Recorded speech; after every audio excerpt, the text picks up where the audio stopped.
Welcome everybody to our spring gathering. I'm Mary Virtue. I'm co-coordinator of the Victoria chapter of the Canadian Company of Pilgrims. And this evening we have Audrey Morris, who is a member of the Victoria chapter, and she's recently returned from Spain.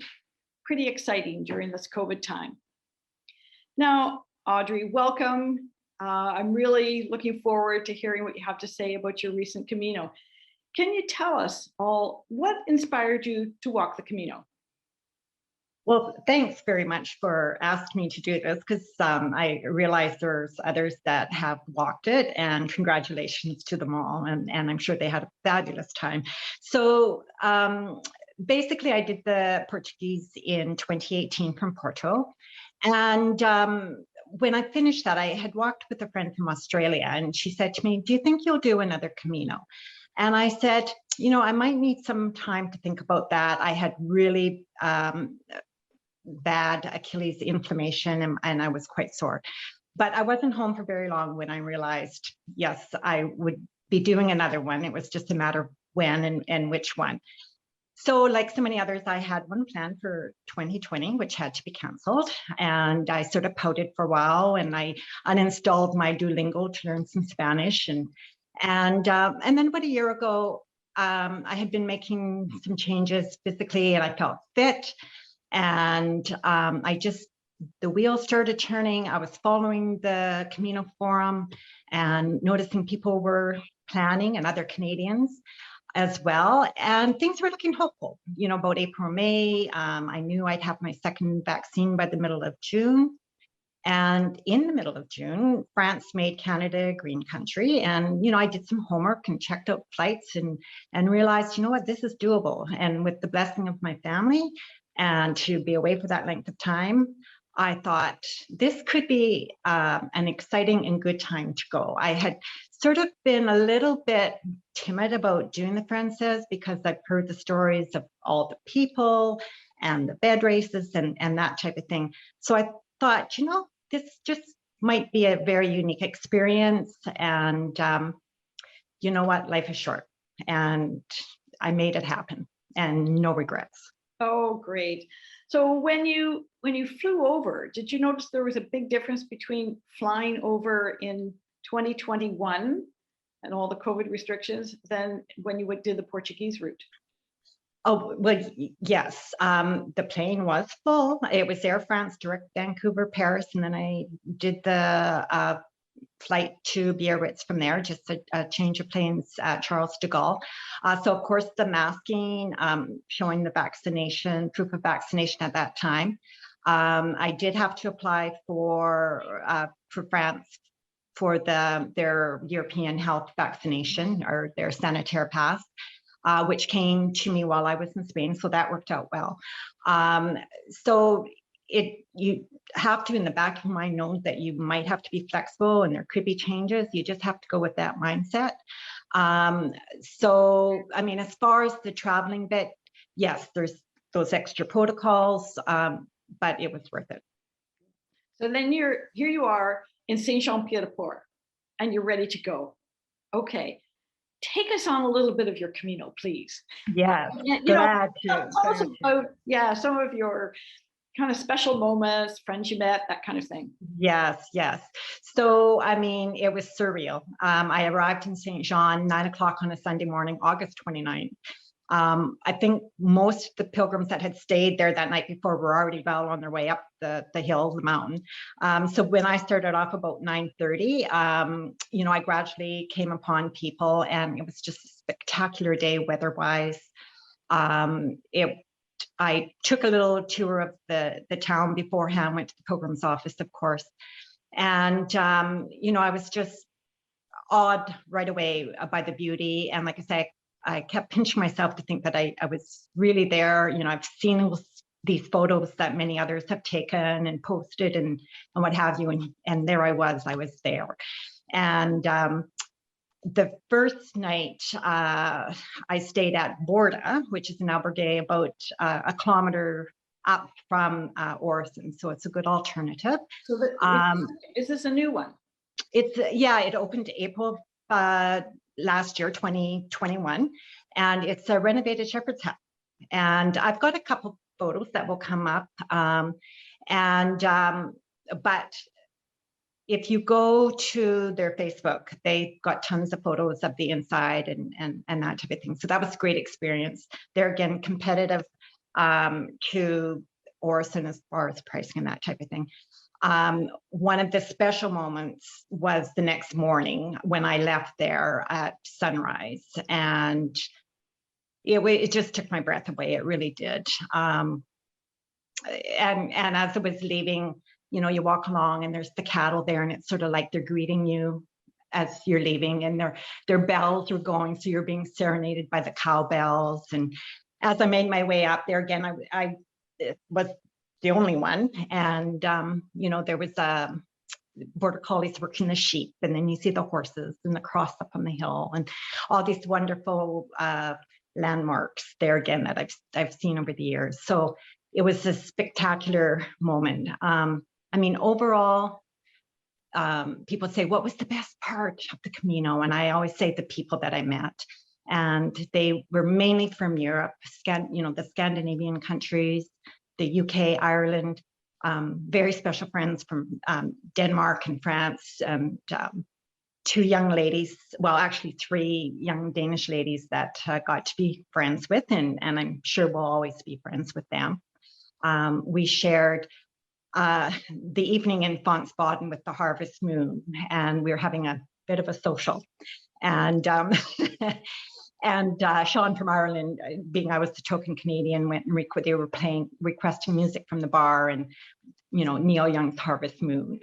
And the next morning we went up to the Cristofero and had a sunrise picnic, which was just very memorable.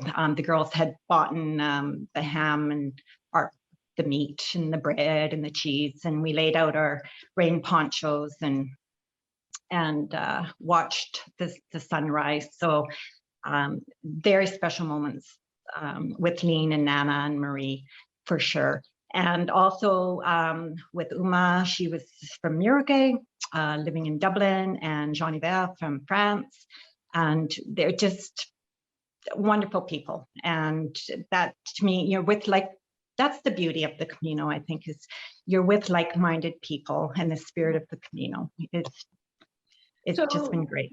We hear often about these, my Camino pod, my Camino group, my Camino. Did you end up walking a lot of the Camino with those same people, or just seeing them in the evenings, or how did that work for you? Yeah, well, for me at the start, my days were pretty well my own, walking with a few people, and then yes, meeting them up at night. The girls I met about 10 days in, and we did end up having a good chunk of time, but they walked faster than me. And normally in the day, we didn't walk together. I called them my booking agents, because they were saying, Audrey, we're staying here tonight. Do you want a bed? And I would say, sure. And then I might not see them till we got to that place that evening.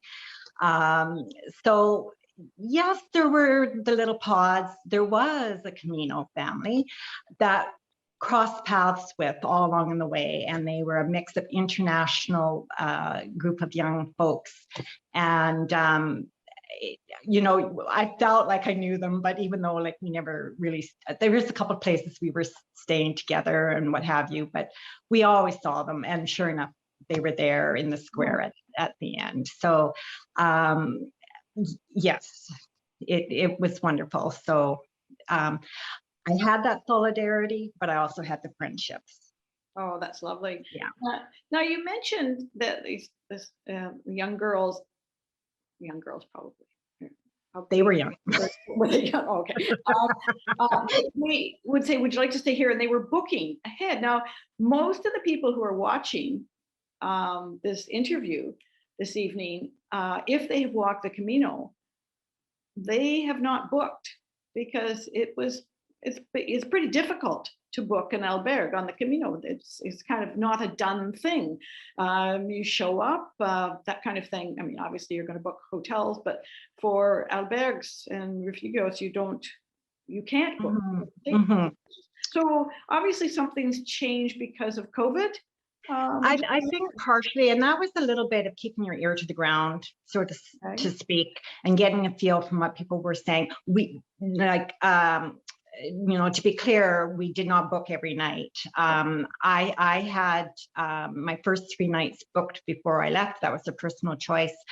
But yes, no, there were places where no, you just arrived, and I had no problem with that on the days that I did that. I stayed in a couple of municipal ones, and of course you can't book for those. And some of the other ones, like the one in Astorga and Burgos and Leon, those were all, I just walked up to those ones, and it was no problem. And I have to say, maybe the advantage, and we won't go too much into this for time probably, but was there were real, you heard rumors and you sort of panicked and you thought you had, but when you arrived, it was sort of like, there was no lineups, and it wasn't a panic to get in. And most of them were at 50% capacity, yes. So that was the downside, less people, but fewer beds. But for the most part, the top bunks were empty. So in a way, that was really quite nice, to be honest with you. You had a place to sort of spread out, if you want. Not just that, but sometimes being on the bunks is a treat. And but I took the Brierley guidebook, and it's quite well used. I had the Wise Pilgrim app. A lot of them use the Camino Ninja, I believe it was. So at booking.com came in handy a few times. So really, there again, it's just having those tools at hand, right? Yeah. And were you expecting to have to use those tools before you went? I thought at some point, yes. But there again, it's just kind of doing some homework before you go, and being prepared, right? So the Wise Pilgrim was handy on the phone, because it listed all, like a real quick reference, maybe even as you're walking. Right. But the guidebook, like the Brierley book, sometimes the evening before, I'd be flipping through it and looking a day or two ahead and seeing what was there and how far do I think I'm going to walk that day, that type of thing. Right. What was available, maybe put a few feelers out, send off an email, if, sort of say, what's going on, do I need to book? Yeah, so it's a bit different from just setting off and walking as we've done in previous years. Just yes. But saying that, when my friend and I walked the Portuguese in 2018, there were a lot of people, and we ended up having to book there as well. This is a lot of people from Porto to Tui, or a lot of people for that last 100K? Even from Porto to Tui. Okay. Yeah. It was really busy that year. And it could have been the time, it was the end of August, beginning of September. So popular time. Yeah, well, certainly the time that you walk, September is usually a busy time. So how was the business and booking and all that kind of stuff after Saria for that last 100K? Did you so different? We were preparing for that. And so in Tria Castella, yes, sorry, my pronunciation, was the night before Saria. And so there again, people were saying, oh, I can't find a place to stay or whatever. So we thought, oh, maybe we should. And so we did. And when we got there, I guess it was busy somewhat, although I have a picture in the street. There's no one, but that was in the afternoon. You go out in the evening, a lot more people were out strolling about and that type of thing. So then I also booked for Port Moran was next, and then Palais de Ré. Mm-hmm. But the last 2 nights didn't book, and had no problem. Now, a little bit off, I know it's weird, but stayed a little off sort of the main stage suggestions. Yeah.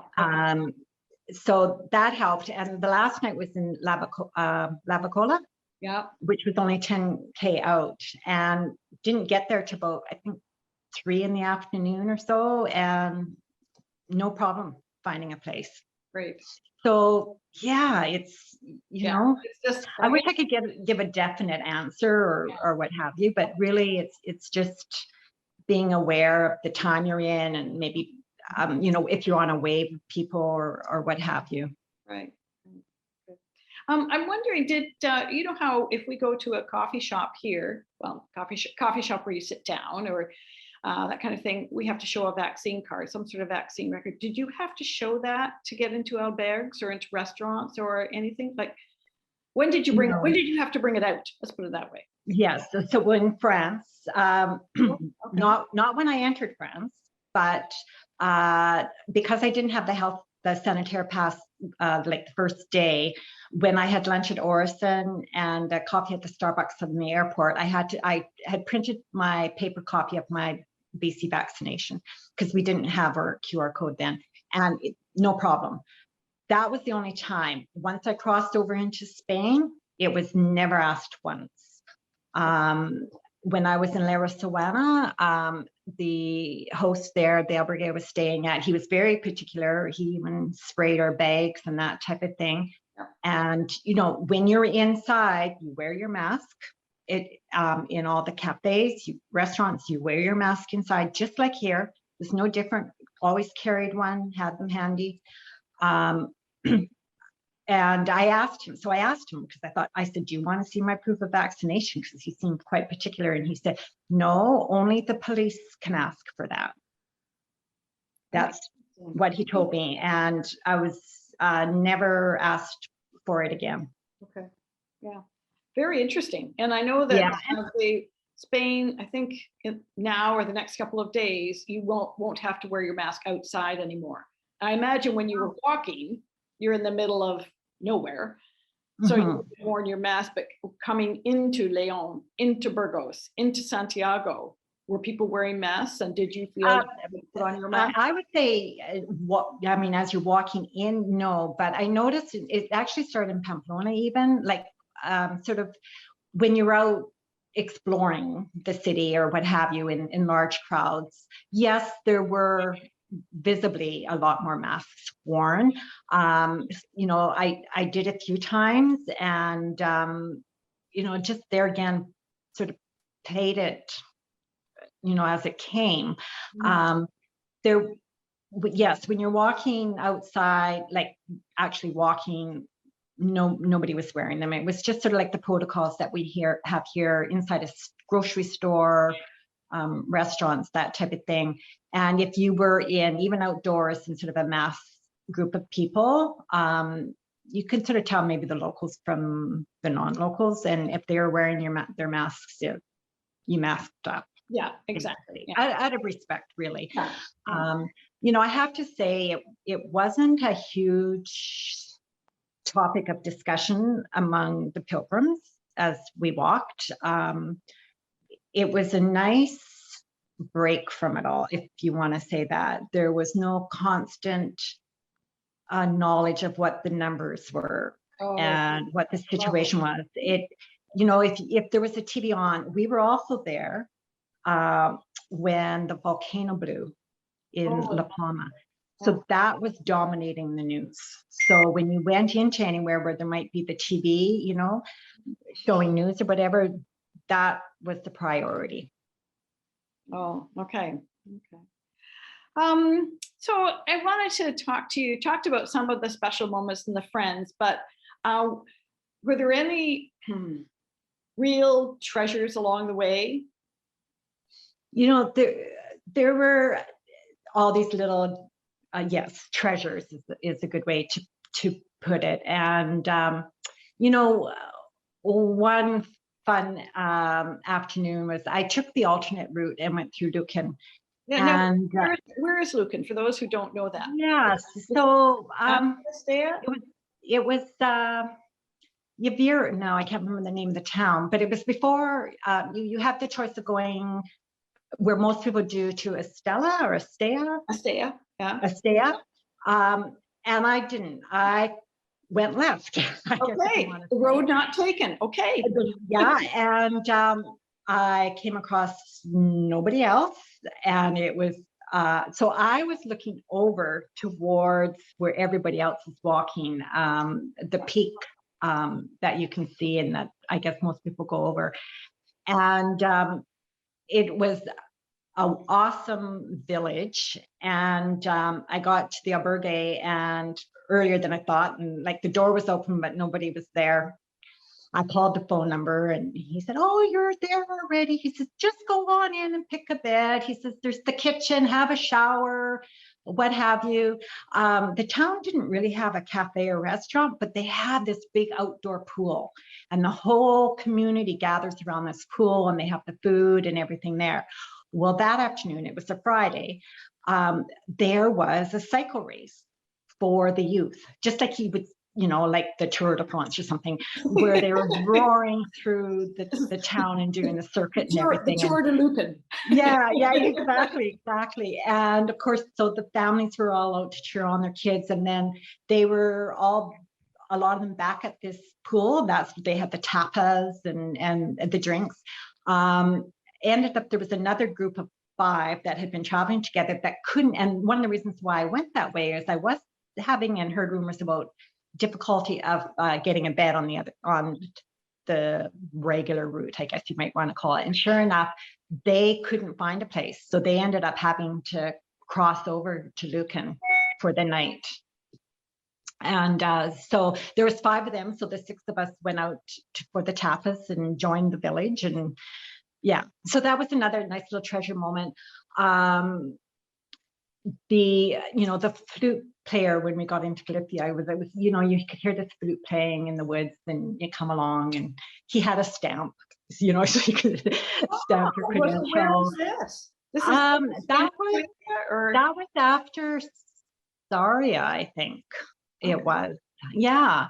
And the neat little rest stops that they have, and there was the Donativo one. It was sort of, hippie-ish or whatever. It was pretty cool. There was one morning after we left Astorga and walked about 5 or 6K, and we were ready for some breakfast, but the little village we were in didn't seem to have a cafe, but we thought there was one. There was a lady walking into it.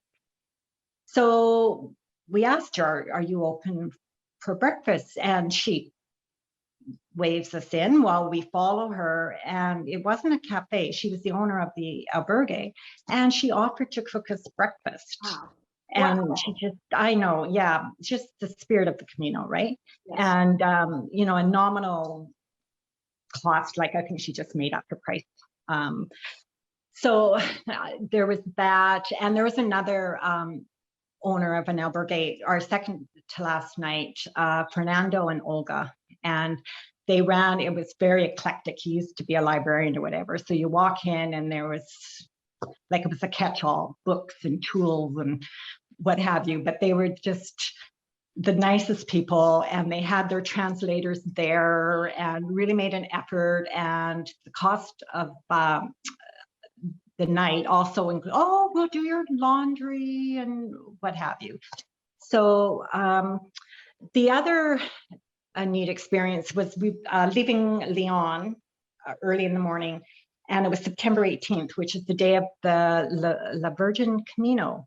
So at the old church right on the road out, they were lifting out Christ, and where they would parade it through the town. Yes. Yeah. And so that was a neat experience to be in on the preparations of that. We wanted to get on the way, so we didn't stay for the thing, but that was cool as well. Yeah, you're right. Any kind of cultural thing that's different from our culture that you get to take part in, observe, anything, it really adds a special moment to that. Yeah. And one other one, I not to take too long, but there was a pilgrim, Carmen, and had seen her for a few days, and she was at an albergue that I had stayed at, and she was just full of life. Like, she just had character, right? And as we were entering Milide, or where they're famous for the pole, she says, "Oh, you're going to stop and have some." And I kind of went, "No, I don't think so." And then she said, "Well, have you ever tried it?" I said, "No." "Oh, you must," she said. And I said, "Well, maybe." And she says, "Be my guest." She said, "I'd be honored." She said, "Please join me." So how do you say no to that? And she was just such a character and a lovely, lovely person. And sure enough, she was in the square shortly after my arrival. And so we were there to greet her and congratulate her. And she was walking with a lady by the name of Frederico, I think it was. So yeah, just kind, generous people, right? Yeah. That's what the Camino is great for. It is, and that to me is for anyone walking the Camino for the first time, that's kind of unexpected. You're so focused on buying your boots, practicing walking with your pack. Can I walk this far? I'll just take my toothbrush and cut the end off so it's lighter. All this kind of stuff. You're so focused on that for your first Camino. You forget all about the fact that you're not going to be alone for more than 30 seconds. Someone's going to say, "Hi, how are you? Where are you from?" Yeah, exactly. And oh, gee, it's just fabulous. The other, Spanish lady that there was another time I was having a little bit trouble finding a spot, and I hadn't booked anything, and I was kind of winging it. And then I came across this was after I was on the way to, I was trying to get to Osabrio, actually. Okay. But it was a long day, and I knew it would be really late. Well, I stopped at one of the villages on the way when there happened to be lots of other people stopping. And by then I knew a lot of them and who they were. And they were all sitting there looking at, their books and phoning, and they were going, "Oh, we can't find this guy." And I thought, the one, I didn't plan anything. So anyways, I headed off, and I knew I wasn't going to make it that far. It was already a long day, and I wanted to stop at Las Harrias. Mm-hmm. And I started walking with Joanna, there again, a lady from Spain, and very nice. I had met her earlier, and I said, "Oh, where are you staying?" She said, "Oh, Las Harrias." And I said, "Oh, well, so far I haven't had any luck." And she says, "Oh," and I said, "My Spanish isn't great, but I'm making do." She says, "Oh, well, I'll talk for you." So we found a number to phone and passed my phone to her, and another angel, right? Another angel, yeah. I got the last bed in the town. What can I say? Yeah. And then yeah. The community angels are there all the time, aren't they? Yeah. So I was going to say, we've been chatting for a while, and I know, and I must say, you got back at the end of September, did you? Beginning of October? I finished walking September 30th. Another special moment, I took the bus out to meet the girls at Finisterre, and then bussed up to Murcia, and another special moment seeing that. So I had a couple more days, finished off in Paris, and then came home for Friday, Thanksgiving weekend. Yeah. But that's over 4 months ago. You still have the Camino glow as if you just got off the plane. So it's such a positive. Well, it's been such a pleasure to share this with you. And I know that during the question and answer, you're going to get a lot of questions. So thank you so much. Oh, well, thank you. Yeah, it's been a real pleasure. And I can't wait to answer any questions. I'll do my best. Okay. Bye for now. And okay. Everybody. Yeah. Bye. Bye-bye.